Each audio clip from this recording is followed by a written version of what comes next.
Hello viewers, welcome to my channel. I am Rashmi, your maths teacher. तो इस video में हम स्टार्ट कर रहे हैं एक्सरसाइज 2.3 का इंट्रोडक्शन।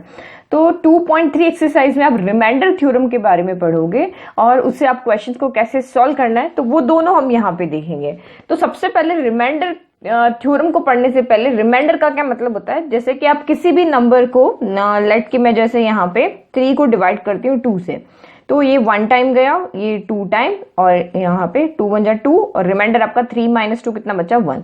तो ये जो आपका डिवाइड जहाँ पे कंप्लीट हो जाता है, क्योंकि अब 2 की टेबल में 1 नहीं आता तो इससे ये छोटा नंबर हो गया, तो ये आपका क्या कहलाता है यहाँ पे रिमाइंडर। तो ये रिमाइंडर कैसे हम कैलकुलेट करेंगे, रिमाइंडर कैसे हम फाइंड करेंगे, वही आपको इस एक्सरसाइज में पढ़ना है। आपको कोई भी पॉलिनोमियल गिवन होगा, आपको एक डिविडेंड गिवन होगा, एक डिवाइजर गिवन होगा और आपको यहाँ पे कहा होगा कि आप रिमाइंडर फाइंड करके बताओ।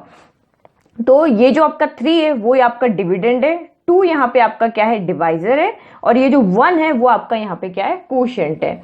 तो ये तो हो गया नंबर की फॉर्म में। अब ये जो रिमाइंडर हम फाइंड करना है, यहाँ तो आप इजीली क्या कर सकते हो, नंबर्स की फॉर्म में तो डिवाइड किया और आप देख लोगे कि हाँ ये रिमाइंडर है और इजीली बता दोगे। लेकिन यही चीज हमें क्या करना है यहाँ पे पॉलिनोमियल के लिए, यानी कि पॉलिनोमियल हमने अभी एक्सरसाइज 2.1 में पढ़ा है पॉलिनोमियल्स क्या होते हैं। तो वेरिएबल्स को आप कैसे डिवाइड करोगे, उनके लिए क्या रूल है या उनके डिवाइड्स कैसे होते हैं, क्योंकि यहाँ पे तो आपको पता है 2 की टेबल में 2 का टेबल पता है, 3 का टेबल पता है, जो भी नंबर से डिवाइड करना है उसका टेबल हमें पता है। लेकिन पॉलिनोमियल में आपको टेबल नहीं पता है, तो वहां पे डिवाइड अलग तरीके से होगा, तो वही हमें यहाँ पे देखना है। तो सबसे पहले हम देखते हैं कि रिमाइंडर थ्योरम है क्या। वो पहले नंबर की फॉर्म में देखते हैं, यानी इन्हीं नंबर्स की फॉर्म में देखते हैं, उसके बाद हम उनको पॉलिनोमियल की फॉर्म में देखेंगे। तो इसके लिए हम कोई भी 2 नंबर कंसिडर करते हैं। लेट कि मैंने लिया यहाँ पे 15 ले लिया एंड यहाँ पे 6 ले लिया। अब मैं यहाँ पे क्या करती हूँ, 15 को डिवाइड करती हूँ 6 से। तो हमेशा यहाँ पे ये कोई नंबर्स में कोई रूल नहीं होता है कि आप 6 को भी 15 से डिवाइड कर सकते हो, 15 को भी 6 से डिवाइड कर सकते हो, बट अभी हम यहाँ पे सिर्फ बड़े नंबर को छोटे नंबर से डिवाइड कर रहे हैं। तो ये आपका हो गया 2 टाइम गया, ये 12 आ गया, माइनस किया 15 - 12 आपका यहाँ पे क्या हो गया 3 हो गया। तो जिससे आप डिवाइड कर रहे हो उस नंबर को हम डिवाइजर कहते हैं। जिसमें डिवाइड कर रहे हो, हम 15 में 6 से डिवाइड कर रहे हैं, तो जिसमें डिवाइड कर रहे हैं वो हमारा डिविडेंड होता है। और जो 2 यहाँ पे आया, यानी 6 के टेबल में 2 टाइम में 12 आता है, तो ये आपका यहाँ पे कोशेंट हो गया। तो डिवाइड का जो रिजल्ट होता है वो आपका कोशेंट हो गया। और जो नंबर यहाँ पे बच गया, यानी कि आपने 6 के टेबल में 12 आता है, 15 नहीं आता है, ना 14 आता है, ना 13 आता है, 12 आता है, तो ये आपका बच गया नंबर। इसको हम यहाँ पे क्या कहते हैं, रिमाइंडर कहते हैं। तो अब आप यहाँ पे देखो, इस 15 को हम इन 3 नंबर की फॉर्म में कैसे एक्सप्रेस कर सकते हैं। तो यहाँ पे आप कह सकते हो 15 जो है वो डिवाइजर इंटू कोशेंट, क्योंकि 6 × 2 ही आपका यहाँ क्या है 12 आया है, तो ये आप यहाँ पे लिख सकते हो 6 × 2 और रिमाइंडर को यहाँ पे इसमें ऐड कर लो। तो देखो आपका लेफ्ट इक्वल टू राइट हो रहा है, 6 × 2, तो 6 × 2 आपका 12 हो गया, 12 + 3 आपका यहाँ पे 15 हो गया। तो इसके अकॉर्डिंग आपका क्या हो गया, अगर हम इसको लिखें 15 हमारा क्या था यहाँ पे डिविडेंड था, और 6 आपका यहाँ पे क्या है डिवाइजर,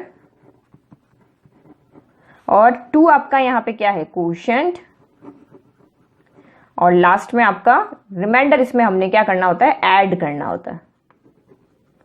तो यही हमारी क्या है रिमाइंडर थ्योरम होती है कि dividend equal to divisor into quotient plus remainder. तो ये हमारी इक्वेशन है कि आप डिविडेंड को किस फॉर्म में रिप्रेजेंट कर सकते हो। तो इसी से हमारे आगे क्वेश्चन सॉल्व होंगे। तो अब यहाँ पे देखो, यहाँ पे तो आपका रिमाइंडर 3 आ रहा है, तो ये रिमाइंडर, अब डिवाइड का क्या रूल होना चाहिए नंबर्स की फॉर्म में, कि रिमाइंडर हमेशा जिस भी नंबर से आप डिवाइड कर रहे हो उससे हमेशा छोटा होना चाहिए। ये नंबर के लिए रूल है। तो क्योंकि 6 से छोटा हो गया 3, अगर यहाँ पे 4 भी होता, 5 भी होता, तब भी आप डिवाइड आगे नहीं कर सकते थे। लेकिन अगर यहाँ पे 6 होता तो 6 के टेबल में 6 आता 1 टाइम और हमारा डिवाइड हो जाता। तो यहाँ पे 6 से स्मॉल कौन कौन से नंबर होते, 5 4 3 2 1 0, ये सारे नंबर हो सकते थे, तब हमारा डिवाइड यहाँ पे क्या हो जाता, खत्म हो जाता, आगे डिवाइड यहाँ पे नहीं होता। तो हमेशा डिवाइड का ये रूल होता है कि रिमाइंडर जो है वो डिवाइजर से हमेशा क्या होना चाहिए, स्मॉल होना चाहिए। अब आप एक और कंडीशन देखो, हम 2 नंबर और यहाँ पे लेते हैं। लेट के मैंने यहाँ पे लिया 12 ले लिया और 6 लिया, ये 2 नंबर मैंने यहाँ पे लिया। अब आप इसको यहाँ पे फिर से डिवाइड करो, 12 में डिवाइड किया 6 से, 2 टाइम गया 12 और यहाँ पे हो गया 0। तो इस कंडीशन में अगर आप देखोगे तो अब यहाँ पे रिमाइंडर क्या हो गया 0, यानी कि ये जो डिविडेंड है वो 12 जो है वो 6 इंटू डिवाइजर इंटू क्वोशंट के ही इक्वल है और रिमाइंडर यहाँ पे 0 हो गया। तो या तो कोई ना कोई रिमाइंडर बचेगा, अगर कोई रिमाइंडर नहीं बच रहा है तो वहां पे रिमाइंडर क्या हो जाएगा 0 हो जाएगा। तो इस कंडीशन में क्या कह सकते हैं कि यहाँ पे जो 12 है वो 6 का मल्टीपल है, यानी 6 की टेबल में 12 आ रहा है, तो 2 भी यहाँ पे मल्टीपल है। ओके, तो यहाँ पे आप ये लिख सकते हो कि 12 जो है वो मल्टीपल है 6 का, यानी 6 की टेबल में 12 आता है, तो 6 इसका क्या हो गया, एक फैक्टर हो गया। फैक्टर हमने यहाँ पे आगे और उसको डीप में अच्छे से पढ़ेंगे, फैक्टर्स हम कैसे कैलकुलेट करते हैं। तो अभी आप सिर्फ यही समझो जिसकी नंबर की टेबल में जो आएगा, यानी 6 की टेबल में यहाँ पे 12 आ रहा है तो 6 इसका फैक्टर है। एज इट इज अगर हमने यहाँ डिवाइड करके देखा तो यहाँ फैक्टर में 2 भी आ रहा है, तो 2 भी 12 का, यहाँ 12 ऑल्सो मल्टीपल है किसका, 2 का, क्योंकि 12 को किसी और नंबर से मल्टीप्लाई करने पर ही 12 आ रहा है। तो ये भी इसका क्या हो गया, एक फैक्टर हो गया। सारे फैक्टर्स को मिलाने से ही कोई नंबर आपका बनता है। जैसे मैंने यहाँ पे 6 ले लिया तो 6 आपका हो गया 3 इंटू 2, तो 3, तो 6 के मल्टीपल कौन कौन हो गए, 6 का मल्टीपल 3 है, 6 का मल्टीपल यहाँ पे 2 भी है, और इधर से अगर हम देखें तो 3 6 का फैक्टर है और 2 भी 6 का क्या है, यहाँ पे एक फैक्टर है। ठीक है, आप और भी नंबर ले सकते हो, जैसे मैंने यहाँ पे 10 लिया तो 10 आपका इक्वल टू होता है 5 इंटू 2 होता है, और कोई नंबर को मल्टीप्लाई करने से 10 नहीं आ रहा है, तो 10 के मल्टीपल कौन हो गए, 10 के मल्टीपल हो गया 5 हो गया, 10 का मल्टीपल 2 हो गया, क्योंकि 5 के टेबल में भी 10 आता है, 2 के टेबल में भी 10 आता है। और अगर हम इधर से देखें तो 5 यहाँ 10 का क्या है, फैक्टर है, और 2 भी 10 का क्या है, यहाँ पे फैक्टर है। तो ये तो नंबर्स के फॉर्म में क्या रूल है डिवाइड के, वो मैंने आपको बता दिए, फैक्टर्स कैसे बनते हैं वो बता दिए।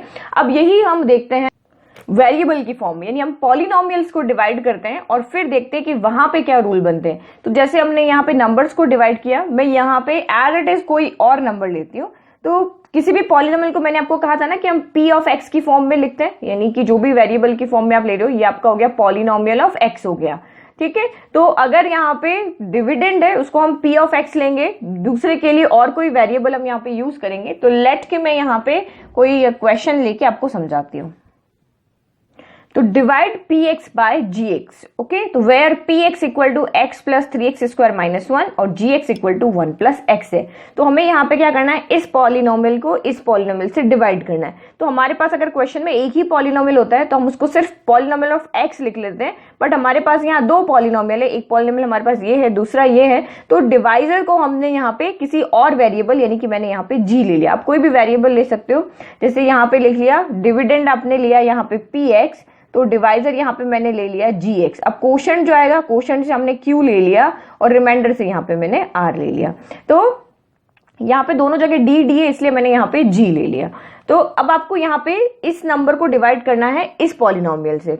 ठीक है, तो इसको डिवाइड करने के लिए कोई रूल होते हैं, ये रूल आपको यहाँ पे याद रखना है। एक बार में अगर आपको नहीं समझ में आता है तो वीडियो को वापस प्ले करके देखना, नहीं तो आप अपने इसके नोट्स बनाते रहो, जैसे जैसे मैंने बताया उसके अकॉर्डिंग आप अगर उसमें कोई और ऐड करके अपने अकॉर्डिंग उसके नोट्स बनाओ, ताकि आपको इजीली समझ में आए। तो फर्स्ट रूल यहाँ पे ये है कि जो भी आप इक्वेशन में डिवाइड कर रहे हो, जिस भी इक्वेशन को, किसी भी पॉलिनोमियल को अगर आप किसी भी दूसरे पॉलिनोमियल से डिवाइड कर रहे हो, तो वो हमेशा डिग्री के ऑर्डर में अरेंज होने चाहिए। यानी सबसे पहले हाईएस्ट डिग्री होनी चाहिए, उसके बाद उससे कम डिग्री होनी चाहिए, उसके बाद उससे कम डिग्री होनी चाहिए। बट अगर आप यहाँ पे देखो, यहाँ x की डिग्री 1 है, यहाँ x की डिग्री 2 है, यहाँ x की डिग्री कितनी है, 0 है। हमें पता है x पावर 0 1 होता है, तो यहाँ मैंने लिख दिया। और यहाँ भी आपकी x की पावर 0 है, यहाँ x की पावर 1 है, तो डिग्री के अकॉर्डिंग अरेंज नहीं है, 1 2 0 है, जबकि 2 1 0 होना चाहिए। सबसे बड़ी पहले, फिर छोटा, फिर छोटा। सेम यहाँ पे भी 0 1 के अकॉर्डिंग अरेंज है, तो ये 1 0 होना चाहिए। तो आप यहाँ पे क्या लिखोगे, तो फर्स्ट आपको px को डिग्री के अकॉर्डिंग अरेंज किया, तो ये हुआ आपका 3x स्क्वायर प्लस का, तो ये प्लस का ही रहा। फिर यहाँ पे x पावर 1 भी प्लस का है, तो ये x पावर 1 ही रहा। फिर ये -1, तो -1, जो उसके आगे साइन है वो उसके साथ रखना है। फिर gx आपका यहाँ पे क्या हो गया, 1 प्लस x है, तो ये आपका x प्लस 1 हो जाएगा। ठीक है, अब आपका डिग्री के अकॉर्डिंग अरेंज हो गया। अब हम यहाँ पे डिवाइड करते हैं। तो डिवाइड का भी यहाँ पे रूल है, आप स्टेप बाय स्टेप समझना। तो ये मैंने यहाँ पे डिवाइड किया, तो ये पहले अपने px के अंदर डिवाइड करना gx से, तो px आप अंदर लिख लोगे। जैसे 15 को डिवाइड करना है 6 से, तो 15 को हम अंदर लिखते हैं एज इट इज, जिसको डिवाइड करना है उसको हमने अंदर लिख लिया, -1 हो गया, और जिससे डिवाइड कर रहे हैं उसको हमने यहाँ पे लिख लिया। तो सबसे पहले यहाँ पे तो आपको टेबल पता है कि 6 के टेबल में 15 नहीं आता, लेकिन उससे कोई ना कोई कम नंबर आता है, यानी ये जिस भी नंबर से आप डिवाइड कर रहे हो उसका आपको टेबल पता है। लेकिन यहाँ पे हमें टेबल नहीं पता है, तो कोशेंट आपको लेकर आना पड़ेगा। तो कोशेंट आप कैसे लेकर आओगे, यानी कोशेंट को ईच स्टेज पे कैसे कैलकुलेट करोगे, तो आपको यहाँ पे क्या करना है, जो डिविडेंड की फर्स्ट टर्म है, यहाँ पे 3 टर्म है, first term, second term, third term, और यहाँ पे भी 2 टर्म है, first term and second term. तो फर्स्ट टर्म को आप अगर फर्स्ट टर्म से डिवाइड करोगे तो आपको कोशेंट मिलेगा। जैसे मैंने यहाँ पे 3x² को डिवाइड किया x से, सिर्फ सिंगल टर्म को यहाँ पे डिवाइड करना है, तो ये आपका यहाँ पे हो जाएगा 3, ये डिवाइड में ना x² बाय x है, तो एक x एक कैंसिल हो गया। या फिर हमें पता है कि डिवाइड में अगर कोई नंबर है, वेरिएबल है, और दोनों वेरिएबल बेस अगर सेम है तो पावर क्या होती है, सब्ट्रैक्ट हो जाती है। यहाँ पावर 1 है तो ये x ऊपर गया तो -1, तो 2 - 1 हो गया, यानी कि ये 3x हो गया। तो कोशेंट हमारा यहाँ कितना आ गया, 3x आ गया। ठीक है, तो कोशेंट हमने ले लिया। अब देखो 6 × 2 12, इन दोनों का जो मल्टीप्लाई होता है वही यहाँ पे आता है। तो कोशेंट तो हम डिवाइड करके लेकर आ गए, अब यहाँ पे सब्ट्रैक्ट करने के लिए नंबर कैसे लेकर आएंगे, तो जैसे यहाँ पे इन दोनों को मल्टीप्लाई करने से यहाँ नंबर आता है, यहाँ पर भी सेम इस टर्म को इस टर्म से मल्टीप्लाई करने पर ही यहाँ पे नंबर आएगा।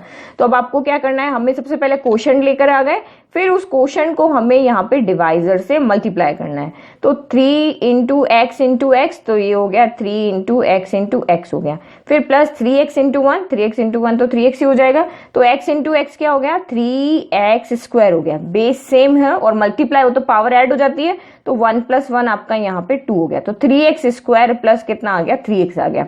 तो डिग्री के अकॉर्डिंग अरेंज कर लो। कभी कभी ऐसा भी होगा कि इसमें ये टर्म मिस हो जाएगी, नेक्स्ट आ जाएगी, तो जिसकी जो डिग्री है उसके नीचे ही वो टर्म आपको यहाँ पे लिखना है। तो ये हो गया आपका 3x² के x² के साथ x² लिख दिया, x के साथ हमने x लिख दिया, पावर 1 हो गई। अब आपको यहाँ पे हमेशा क्या करना है, साइन चेंज करना है। तो 3 चीज अभी मैंने बताई है। पहला, डिग्री के अकॉर्डिंग अरेंज होना चाहिए। कोशेंट फाइंड करने के लिए डिविडेंड के फर्स्ट टर्म को डिवाइजर के फर्स्ट टर्म से डिवाइड करना है, फिर जो टर्म यहाँ पे लेकर आनी है तो उन दोनों को आपको यहाँ पे मल्टीप्लाई करना है। तो मल्टीप्लाई कर लिया, लिख लिया। अब आपको यहाँ पे एवरी टाइम यहाँ क्या करते हो, सब्ट्रैक्ट करते हो ना, 15 - 12 ही कर रहे हो, इस डिवाइड में भी सब्ट्रैक्ट कर रहे हो, तो यहाँ पे भी आपको सब्ट्रैक्ट करना है। तो वहां तो सिंगल टर्म होती है तो एक ही आपकी माइनस होगी। अब यहाँ पे 2 टर्म है तो दोनों के ही साइन यहाँ पे क्या हो जाएंगे, चेंज हो जाएंगे। अगर ये प्लस है तो माइनस हो गया, प्लस है तो यहाँ माइनस हो गया, अगर माइनस है तो यहाँ पे प्लस हो जाएगा। हमेशा जो भी आप यहाँ पे टर्म लिख रहे हो उसकी साइन चेंज हो जाएंगे। तो 3x² में से 3x² गया, 0 हो गया।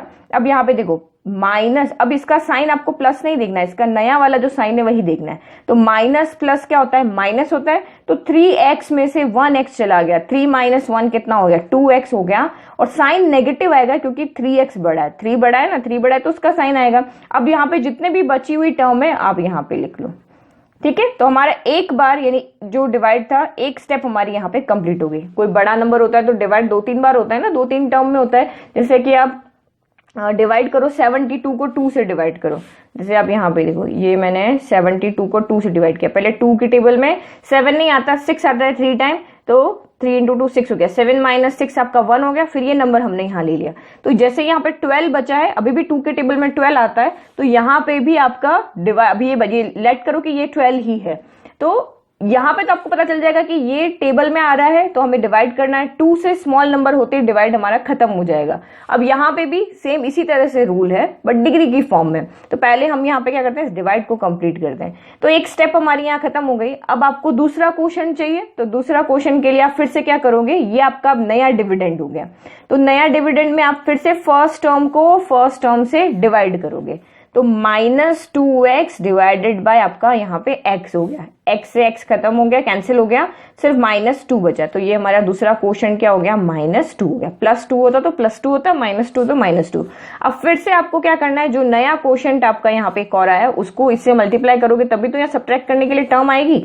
तो -2 को हमने मल्टीप्लाई किया x + 1 से, तो minus plus minus 2 × x 2x हो गया, माइनस प्लस माइनस 2 × 1 यहाँ पे 2 हो गया। तो यहाँ पे एज इट इज लिख लो डिग्री के अकॉर्डिंग वेरिएबल के साथ वेरिएबल लिखा, कांस्टेंट के साथ कांस्टेंट लिखा। अगेन सब्ट्रैक्ट करना है, साइन चेंज होगा, ये माइनस है तो यहाँ प्लस हो जाएगा, ये माइनस है तो यहाँ पे प्लस होगा। एवरी टाइम आपको साइन चेंज करना है। तो प्लस माइनस माइनस हो गया, पुराने वाले साइन नहीं देखने, नए वाले साइन देखने। तो 2x में से 2x गया, 0 हो गया, प्लस माइनस माइनस हो गया, 2 में से 1 गया तो 1 बचा, और 2 नंबर बड़ा है और 2 का साइन प्लस है तो यहाँ पे प्लस 1 बचा। अब आगे ये डिवाइड नहीं होगा, क्यों? क्योंकि यहाँ पे रूल देखो, यहाँ x की पावर कितनी है 1, और अगर हम इस नंबर की बात करें, ये कांस्टेंट नंबर है, कांस्टेंट नंबर में वेरिएबल की पावर कितनी होती है 0 होती है। तो डिग्री यहाँ पे जितनी भी है उससे यहाँ पे डिग्री कम होते ही आगे डिवाइड नहीं होगा।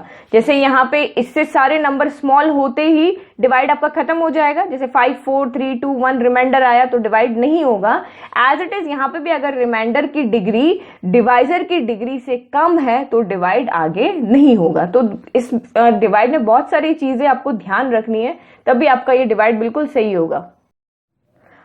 तो इस डिवाइड में आपका ये कोशेंट हो गया, ये रिमाइंडर हो गया, ये डिविडेंड है और ये डिवाइजर है। तो ये जो टर्म हमने यहाँ पे लिखी थी कि dividend equal to divisor into quotient plus remainder, तो वो इस डिवाइड के लिए भी आपका फुलफिल होगा। तो देखो कैसे, तो आप यहाँ पे देखो हमने इसी फॉर्म में लिखा है dividend equal to divisor into quotient plus remainder. अब आप देखो राइट साइड को सॉल्व करके देखोगे तो बिल्कुल एज इट इज आपकी यहाँ पे लेफ्ट साइड आएगी।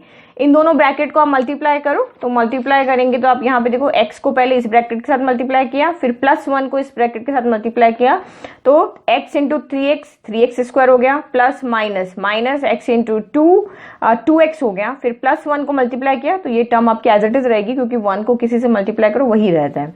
फिर 3x स्क्वायर, ये दोनों सेम वेरिएबल है तो ये दोनों सॉल्व होंगे, तो प्लस माइनस माइनस होता है, 3 में से 2 गया तो 1 बचा, 1x बचा, और +3 साइन बड़ा है 3 का तो प्लस आएगा, -2 एज इट इज। अब आपका यहाँ पे रिमाइंडर कितना है, रिमाइंडर आपका इसमें ऐड हो रहा है +1, तो मैंने इसमें रिमाइंडर को यहाँ पे ऐड कर दिया, तो ये हो गया आपका 3x square as it is plus x as it is. ये दोनों नंबर सेम इसलिए सॉल्व होंगे, माइनस प्लस माइनस, 2 में से 1 गया तो 1 बचा, साइन नेगेटिव आएगा क्योंकि 2 बड़ा है, तो 3x square plus x minus 1 आ रहा है, और यहाँ देखो 3x square plus x minus 1 आ रहा है। तो आप यहाँ पे देखो, जैसे मैंने आपको यहाँ बताया था कि चाहे रिमाइंडर यहाँ पे बच रहा हो या नहीं बच रहा हो, जो भी इसके मल्टीप्लाई होंगे वो फैक्टर होते हैं। जैसे यहाँ पे 15 के लिए हमने 6 इंटू 2 प्लस 3 रखा था, तो 6 इसका फैक्टर है, 2 इसका फैक्टर है। एज इट इज जैसे हमने यहाँ और भी नंबर्स के लिए देखा था 12, अगर यहाँ पे रिमाइंडर आपका 3 था, रिमाइंडर 0 नहीं था, फिर भी ये इसके फैक्टर बन रहे थे। यहाँ पे रिमाइंडर 0 है, फिर भी ये इसके फैक्टर है, तो सेम यहाँ पे भी रिमाइंडर को छोड़ के ये दोनों इसके क्या होंगे, फैक्टर होंगे। ये तो इसके मल्टीपल होगा, यानी कि ये 3x square plus x minus 1 x plus 1 का मल्टीपल होगा, और x प्लस 1 इसका फैक्टर होगा, 3x माइनस 2 भी इसका क्या होगा, फैक्टर होगा। तो इसी डिवाइड को जनरल फॉर्म में कैसे लिखेंगे कि in general if px and gx are 2 polynomial, यानी हमारे पास px और gx 2 पॉलिनोमियल है, तो डिवाइड करने के क्या क्या रूल होंगे। तो फर्स्ट रूल आपका यहाँ पे है कि डिग्री है px की वो हमेशा gx की डिग्री के या तो इक्वल होनी चाहिए या बड़ी होनी चाहिए। तो यहाँ फर्स्ट रूल आपका है डिग्री ऑफ px, क्योंकि यहाँ पे डेसिमल वाले नहीं होते, नंबर में तो हो जाते हैं। आप 15 को 6 से डिवाइड भी कर सकते हो, 6 में 15 से भी डिवाइड कर सकते हो, बट यहाँ पे ये रूल नहीं है। यहाँ पे आपके हमेशा डिविडेंड की जो डिग्री है वो डिवाइजर की डिग्री से क्या होनी चाहिए, हमेशा या तो बड़ी होनी चाहिए या इक्वल होनी चाहिए। तो फर्स्ट रूल तो आपका ये हो गया डिग्री ऑफ gx, ठीक है। तो यानी कि यहाँ पे x है, यानी कि x स्क्वायर से डिग्री कम है, तब भी आपका डिवाइड हो रहा है। अगर ये x स्क्वायर है और यहाँ x स्क्वायर होता है, इक्वल डिग्री होती, तब भी आपका डिविडेंड की डिग्री डिवाइजर की डिग्री के इक्वल या उससे कम हो तब भी डिवाइड होगा। अगर यहाँ पे ये पावर x क्यूब हो जाती है, डिवाइजर की डिग्री डिविडेंड की डिग्री से एक ज्यादा हो जाती, यानी कि यहाँ 2 है और यहाँ 3 है, तो आपका यहाँ पे डिवाइड नहीं होगा। सिर्फ जो भी डिविडेंड है उसकी डिग्री जो भी हो, उसकी डिग्री की इक्वल डिग्री हो सकती है या उससे कम डिग्री हो सकती है, तभी आप डिवाइड यहाँ पे कर सकते हो। फिर रूल नंबर आपका यहाँ पे सेकंड है, कभी भी डिवाइजर जो है वो 0 नहीं होना चाहिए। तो क्योंकि डिवाइजर आपका ये चीज gx is not equal to 0, यानी जिससे आप डिवाइड कर रहे हो वो कभी भी आपका यहाँ पे 0 नहीं होना चाहिए, क्योंकि अगर ये आपका 0 हो गया तो ये पूरा डिवाइड यहाँ पे कुछ होगा ही नहीं, और हमें gx और qx और rx यहाँ पे नहीं मिलेंगे, तो ये आपका यहाँ पे नहीं होना चाहिए। तो फिर थर्ड रूल नंबर 3 जो आपके रिमाइंडर के लिए है कि रिमाइंडर आपका यहाँ पे क्या हो सकता है, एक तो आपका ये कंडीशन है कि रिमाइंडर यहाँ पे 0 हो सकता है, ठीक है। अगर 0 हो गया तो चलो ठीक है, कोई बात नहीं, हमारा डिवाइड पूरा कंप्लीट हो गया, रिमाइंडर 0 हो गया। अगर वो 0 नहीं होता है, ठीक है, जैसे यहाँ पे रिमाइंडर आपका क्या हो गया, 0 नहीं हुआ, तो रिमाइंडर की क्या कंडीशन में रही थी, रिमाइंडर की डिग्री हमेशा डिवाइजर की डिग्री से क्या होनी चाहिए, स्मॉल होनी चाहिए। तो आप यहाँ पे लिखोगे degree of remainder is always less than degree of gx। तो ये जब भी आप पॉलिनोमियल को किसी भी पॉलिनोमियल से डिवाइड करोगे तो ये रूल आपको यहाँ पे मेनली पता होने चाहिए, तभी आपको यहाँ पे आपके कंसेप्ट क्लियर होंगे। तो ये चीज मैंने आपको यहाँ पे एक्सप्लेन कर ली। अब हम यहाँ पे देखते हैं कि कोई और, कि यहाँ पे जो आपका रिमाइंडर है, ठीक है, ये रिमाइंडर और जो यहाँ पे डिविडेंड है, तो किसी एक वैल्यू का इनसे कोई रिलेशन है, जैसे कि इस ये जो भी रिमाइंडर आया इसका और यहाँ पे x की कोई भी एक वैल्यू पुट कर लो, तो उनमें क्या रिलेशन है, ठीक है। तो मैं आपको ये इसलिए बता रही हूँ कि जब भी आपको रिमाइंडर फाइंड करना है तो एक मेथड तो ये है कि आप कंप्लीट यहाँ पे डिवाइड करो और देखो कि यहाँ पे रिमाइंडर क्या आ रहा है। तो दूसरा इसका सिंपल मेथड है जो शॉर्ट ट्रिक है, यानी कि आप ऑब्जेक्टिव क्वेश्चन में उसी से सॉल्व करोगे कि आपको रिमाइंडर फाइंड करना था, फटाफट वो मेथड ले लो और रिमाइंडर फाइंड कर लो, क्योंकि अगर आप इस तरह से डिवाइड करने बैठोगे तो ये बहुत लंबा टाइम जाएगा इसमें। तो एमसीक्यूज के लिए सिंपल क्वेश्चन जहां पे आपको कहा है कि बिना डिवाइड किए हुए रिमाइंडर बताओ, तो वहां पे आपको वही मेथड यूज करना है। तो इन द अबव एग्जांपल, जो हमने अभी जस्ट एग्जांपल सॉल्व किया, the divisor is a linear equation. Divisor यहाँ पे क्या है, लीनियर इक्वेशन है, क्योंकि इसकी मैक्सिमम डिग्री 1 है। If there is any link between the remainder and a certain value of dividend, यानी कि हम यहाँ पे x की कोई ऐसी वैल्यू पुट करें कि जितना रिमाइंडर यहाँ पे आ रहा था उतना ही रिमाइंडर आपका यहाँ पे आए, तो वो भी आपका मेथड है। तो वो वैल्यू आप कैसे डिसाइड करोगे कि हम यहाँ पे क्या वैल्यू पुट करें कि हमारा यहाँ पे रिमाइंडर जितना डिवाइड करने पे आ रहा था उतना ही रिमाइंडर हमारा इस मेथड से है, तो वो वैल्यू आपकी आएगी इस gx से। तो वो क्यों आएगी, वो भी रीजन भी वही आपकी रिमाइंडर थ्योरम है। तो इसको अगर आप अच्छे से समझ लिया तो वो भी आपसे इजीली हो जाएगा। तो क्या वैल्यू आप यहाँ पे पुट करो कि रिमाइंडर आपका 1 ही आए, तो वो वैल्यू आप यहाँ से डिसाइड करोगे। आपको यहाँ पे क्या करना है, gx को इक्वल रखना है 0, यानी कि मैंने 1 प्लस एक्स को रखा इक्वल 0, तो x की वैल्यू कितनी आ गई, -1। तो ये वैल्यू अगर आप इसमें पुट करोगे तो आपका रिमाइंडर 1 ही आएगा। तो आप पुट करके देखो p ऑफ -1, तो ये 3 इंटू -1 का स्क्वायर प्लस x की जगह -1 रखा, फिर ये -1 एज इट इज। फिर हमें पता है कि -1 का स्क्वायर +1 होता है, क्योंकि -1 इंटू -1 दो माइनस अगर मल्टीप्लाई होते हैं तो वो प्लस हो जाते हैं। फिर 1 इंटू 1 आपका 1 हो गया, तो +1 3 से मल्टीप्लाई हुआ 3 हो गया, plus minus plus into minus, यानी कि अगर आपने किसी प्लस को मल्टीप्लाई किया माइनस के नंबर से तो प्लस माइनस आपका हमेशा माइनस होता है। तो इसमें याद रखो कि मल्टीप्लाई में अगर दोनों साइन डिफरेंट है तो हमेशा माइनस आएगा, और मल्टीप्लाई में दोनों साइन सेम है, चाहे दो प्लस नंबर को मल्टीप्लाई करो चाहे दो माइनस नंबर को मल्टीप्लाई करो, नंबर आंसर आपका जो भी होगा उसका साइन हमेशा पॉजिटिव होगा। तो प्लस माइनस माइनस हो गया 1, फिर ये -1 हो गया, तो ये आपका 3 बच गया। माइनस माइनस क्या होता है, प्लस। एडिशन के रूल अलग होते हैं, मल्टीप्लिकेशन के रूल अलग होते हैं। तो एडिशन में क्या होगा, दो माइनस नंबर हमेशा ऐड होंगे, तो 1 + 1 आपका 2 हो गया, और क्योंकि दोनों नेगेटिव है इसलिए साइन यहाँ पे नेगेटिव आएगा, तो 3 - 2 कितना हो गया, 1 हो गया। तो ये तो मेरा बहुत जल्दी से सॉल्व हो गया। मैंने यहाँ पे पूरा डिवाइड करके आपको यहाँ पे रिमाइंडर फाइंड करना बताया, यहाँ भी आंसर आपका 1 आ रहा है और यहाँ भी आपका आंसर 1 आ रहा है। तो ये मैथड ज्यादा ईजी है। जो भी आपको डिवाइजर गिवन है उस डिवाइजर को इक्वल 0 रखो, x की वैल्यू फाइंड करो, इसमें पुट करो और रिमाइंडर फाइंड कर लो। तो अगर बिना डिवाइड किए रिमाइंडर फाइंड करना है तो ये मेथड सबसे सिंपल है, और यही हमारी रिमाइंडर थ्योरम है। तो मैं देखो आपको एक दो एग्जांपल आपको और दिखाती हूँ ताकि आपको अच्छे से समझ में आ जाए, जहां पे दोनों मेथड से आपको किया हुआ है। जैसे हमारा एग्जांपल नंबर ये है कि डिवाइड द पॉलिनोमियल, ये आपको पॉलिनोमियल है, ये आपका px है और ये आपका gx है, ठीक है। तो ये इक्वेशन हमारी है यहाँ पे px, ये इक्वेशन यहाँ पे हमारी है gx। तो px को gx से डिवाइड करना है। सबसे पहले आप देखो px की डिग्री के अकॉर्डिंग अरेंज है, 4 3 1 0, ठीक है। फिर ये भी डिग्री के अकॉर्डिंग अरेंज है 0, इसकी डिग्री है यहाँ पे, वेरिएबल की डिग्री है कितनी 1। तो ये आप यहाँ पे वेरिएबल की डिग्री कितनी है 0। अब आप यहाँ पे डिवाइड किया पूरा, जैसे मैंने आपको प्रोसीजर बताया सेम आपको step by step question find करते रहना है, रिमाइंडर फाइंड करते रहना है और उसको डिवाइड करते रहना है जब तक कि आपके रिमाइंडर की जो भी रिमाइंडर आपका आ रहा है उसके वेरिएबल की डिग्री डिवाइजर के वेरिएबल की डिग्री से कम ना हो जाए। तो आप यहाँ पे देखो, यहाँ x की डिग्री है कितनी 1 और कांस्टेंट है, कांस्टेंट में वेरिएबल की डिग्री होती है 0। तो ये 1 से 0 लेस हो गया, डिवाइड आपका खत्म हो गया, तो रिमाइंडर कितना आया, -5 आ रहा है आपका। ठीक है, अब मैंने जो दूसरा मेथड बताया, अब आपको सिर्फ रिमाइंडर अगर यहाँ पे फाइंड करना है तो आप इतना बड़ा मेथड करोगे। इससे अच्छा क्या है कि आपका जो gx है, जो भी यहाँ पे gx है, डिवाइजर है, उसको आप इक्वल 0 रख दो। तो मैंने x - 1 को इक्वल 0 रखा, तो x इक्वल टू मेरा यहाँ पे 1 आ गया। अब आप यहाँ पे x इक्वल टू 1 पुट करके सॉल्व करो, तो यहाँ पे जितने भी आपके टर्म है उसमें हमने यहाँ पे 1 पुट किया, तो p1 इक्वल टू, तो ये देखो आपका ये इक्वेशन 3 1 पावर 4 हो गया, 1 पावर 4 हो गया,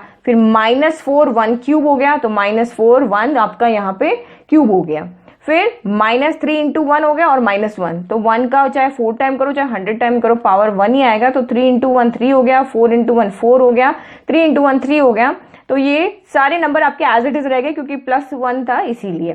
तो अब माइनस माइनस वाले नंबर को ऐड कर लो, क्योंकि माइनस माइनस प्लस होता है, और जैसे आपने 2 नंबर ले लिया, चाहे -4 -3 को सॉल्व किया, माइनस माइनस प्लस होता है, 4 + 3 आपका 7 हो गया, साइन आएगा आपका नेगेटिव, फिर ये -1 बचा, तो -7 -1, तो माइनस माइनस अगेन प्लस हो गया, तो 7 प्लस आपका 8 हो गया, और साइन अगेन आएगा आपका नेगेटिव। अब आपका यहाँ से 3 बच गया, फिर प्लस माइनस माइनस होगा, 8 में से 3 गया तो 5 बचा, साइन आपका नेगेटिव आएगा क्योंकि 8 बड़ा है। तो चाहे 3 नेगेटिव नंबर को ऐड करो चाहे 4 नेगेटिव नंबर को ऐड करो, आंसर आप उसके साथ में नेगेटिव हमेशा आएगा। जैसे माइनस माइनस माइनस के तीनों नंबर है, तीनों को ऐड कर दो, 4 + 3 7 7 + 1 8 हो गया, तो 8 के साथ -8 आएगा क्योंकि तीनों नेगेटिव है, साइन भी नेगेटिव आएगा, फिर 3 - 8 आपका -5 हो गया। तो चाहे आपने लॉन्ग डिवीजन मेथड से रिमाइंडर फाइंड किया या फिर हमने डिवाइजर को इक्वल 0 रख के और x की वैल्यू को फाइंड करके यहाँ पे रिमाइंडर फाइंड किया, दोनों ही मेथड से आपका रिमाइंडर यहाँ पे सेम ही आ रहा है। तो एक और एग्जांपल है, ये भी आप देख सकते हो, अगर लॉन्ग डिवीजन से किया यहाँ रिमाइंडर 0 आ रहा है, और सेम हमने यहाँ पे x + 1 से डिवाइड किया है, तो x + 1 इक्वल टू 0 रखा, तो x इक्वल टू -1 हो गया। तो हमने जब यहाँ पे x इक्वल टू -1 पुट करके सॉल्व किया, तो यहाँ भी आपका रिमाइंडर क्या आ रहा है, 0 आ रहा है। तो अब हम ये रिमाइंडर थ्योरम देखते हैं कि रिमाइंडर थ्योरम हमारी यहाँ पे क्या है। तो रिमाइंडर थ्योरम आपकी ये है कि let px be any polynomial of degree greater than और इक्वल टू 1। तो अभी मैंने आपको एक्सप्लेन किया था कि पॉलिनोमियल की डिग्री जो है हमेशा क्या होनी चाहिए, gx से बड़ी या उसके इक्वल होनी चाहिए। तो यही तो लिखा है कि पॉलिनोमियल की डिग्री ग्रेटर देन और इक्वल टू क्या होनी चाहिए, 1 होनी चाहिए। And let a be any real number. तो ये जो a है वो कौन सा रियल नंबर है, जो भी वैल्यू आप यहाँ पे पुट कर रहे हो, ये x इक्वल टू जैसे -1 पुट किया ना, ये वही a की बात कर रहे हैं। तो मैं अभी आपको राइट करके ही बताती हूँ, पहले हम रिमाइंडर थ्योरम पढ़ लेते हैं।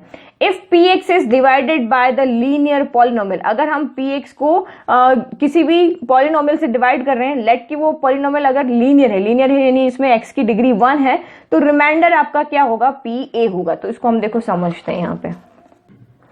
तो ये मैंने थ्योरम यहाँ फिर से लिख लिया। तो ये आपको यहाँ पे क्या कह रहा है कि अगर आपको कोई भी गिवन पॉलिनोमियल है, जैसे मेरा ये वाला पॉलिनोमियल है, ये आपका लीनियर पॉलिनोमियल है, अगर इस पॉलिनोमियल को आप इस पॉलिनोमियल से डिवाइड कर रहे हो, तो ये आपको क्या दिया, ये वेरिएबल की फॉर्म में दिया यहाँ पे। जैसे ये x + 1 है ना, तो जो आपकी थ्योरम है उसमें उसको x - a लिखा है।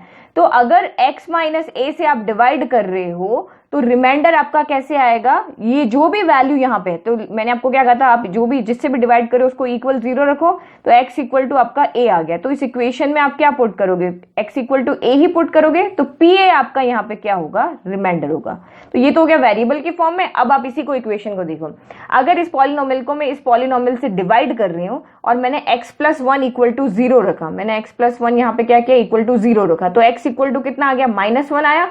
तो ये x इक्वल टू -1 पुट करने पर, ये देखो यहाँ पुट किया, x इक्वल टू -1 यानी कि pa यहाँ पे कितना है, -1 पुट करने पर आपका रिमाइंडर आ जाएगा, जो कि आपका लॉन्ग डिवीजन से आ रहा है। तो ये तो मैंने आपको एक्सप्लेन किया, जो आपका आंसर था उसी फॉर्म में, ये आपका वेरिएबल के फॉर्म में। तो अगर आपको एग्जाम में कभी आ जाता है कि आप रिमाइंडर थ्योरम का स्टेटमेंट लिख के बताओ, तो ये आपको यहाँ पे याद रखना है। तो कुछ भी नहीं है कि कोई px एक पॉलिनोमियल है जिसकी डिग्री ग्रेटर देन और इक्वल टू 1 है। लेट a बी, a कोई भी रियल नंबर है, तो ये जो a आपका कहां से आ रहा है, ये आप gx को इक्वल 0 रखोगे और x की जो भी वैल्यू आ रही है, जैसे यहाँ -1 आ रही है, तो ये आपकी a है। जैसे अभी हमने यहाँ 2 क्वेश्चन और देखे, तो इस क्वेश्चन के लिए a कौन है, 1 है। इस क्वेश्चन के लिए आपका a कौन है, -1 है। तो यही तो gx को इक्वल 0 रख के जो भी x की वैल्यू आ रही है वो वेरिएबल के फॉर्म में आपने a ले लिया, उस a को आपने यहाँ पे पुट किया, तो सॉल्व करके p ऑफ a यहाँ पे 0 आ रहा है, यानी p ऑफ -1, क्योंकि a यहाँ पे -1 है, तो ये आपका यहाँ पे क्या आ रहा है, 0। तो आप इस डेफिनेशन में इतना मत फंसो, बस आप सिंपल लॉजिक ये याद रखो कि रिमाइंडर हमें दो तरीके से फाइंड कर सकते हैं, या तो आप वहां पे लॉन्ग डिवीजन मेथड से फाइंड करो, या फिर जो भी आपको यहाँ पे डिवाइजर गिवन है उस डिवाइजर को इक्वल 0 रखो, वहां उसको सॉल्व करो, x की जो भी वैल्यू आ रही है उस वैल्यू को अगर आप उस डिविडेंड में पुट कर लोगे, जो भी आपको डिविडेंड गिवन है या जो भी आपको पॉलिनोमियल यहाँ पे गिवन है जिसको आपको डिवाइड करना था उसमें पुट करके सॉल्व करोगे, तब भी आपको सेम रिमाइंडर ही मिलेगा। तो अब ये प्रूफ कैसे होता है, तो वो यहाँ पे देखते हैं कि ये एक्चुअल में ये स्टेटमेंट ट्रू है या नहीं है। तो अब रिमाइंडर थ्योरम के लिए हम किसी भी डिवाइड को करते हैं, यानी किसी भी पॉलिनोमियल को पॉलिनोमियल से डिवाइड किया, तो आपका यहाँ पे क्या आ रहा था, ये आपका आ रहा है ना, यहाँ dividend equal to divisor into quotient plus remainder आ रहा था। तो मैं इसको वेरिएबल के फॉर्म में लिखते हैं, ठीक है, कि मैंने px को, ये मेरा क्या यहाँ पे qx है, यहाँ पे सॉरी qx नहीं, इसको हम gx लिखते हैं।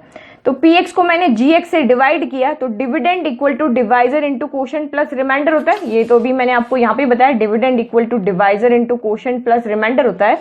अब मुझे यहाँ पे क्या करना है कि मुझे इस वाली टर्म को 0 बना लेना है, ठीक है, यहाँ rx नहीं ओनली रिमाइंडर, तो ये इस वाली टर्म को मुझे 0 बनाना है। तो इस टर्म को 0 बनाने के लिए मुझे यहाँ पे x की जगह पे कोई वैल्यू पुट करनी पड़ेगी कि जिससे ये वाली टर्म मेरी क्या हो जाए, 0 हो जाए। तो वो वैल्यू हम कहाँ से लेके आएंगे, आप यहाँ पे भी देखो gx equal to x minus a है, इक्वल को 0 रख रहे हो, तो this implies x equal to आपका यहाँ a आ गया। तो ये जहां पे भी आपको x दिख रहा है वहां a पुट कर लो, तो p of a equal to a minus a into q of a plus यहाँ पे r हो गया।